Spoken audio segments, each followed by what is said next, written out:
போது மனிதன் காவல் காத்தான். புலி இவர்களை பிரித்தாலன்றி நமக்கு உணவு கிடைக்காது என எண்ணி மனிதனிடம் வஞ்சகமாக, இப்போது மனித குரங்கு தூங்குகிறது, நீ அதை பிடித்து கீழே தள்ளிவிடு, எனக்கு வேண்டியது பசிக்கு இறை, உன்னை விட்டு விடுகிறேன் என்றது. மனித மனம் குரங்கை விட மோசமானது. நாம் தப்பிக்கலாம் என்று தன்னலம் கருதி மனிதன் குரங்கை கீழே தள்ளிவிட்டான். கீழே விழும்போது நடந்ததை புரிந்து கொண்டது குரங்கு.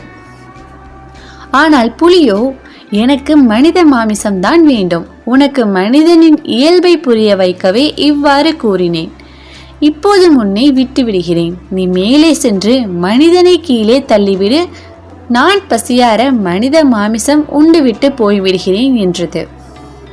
அப்படியே செய்வதாக சொல்லிவிட்டு மரத்தின் மேலே ஏறி வந்த குரங்கு மனிதனின் அருகில் வந்தது.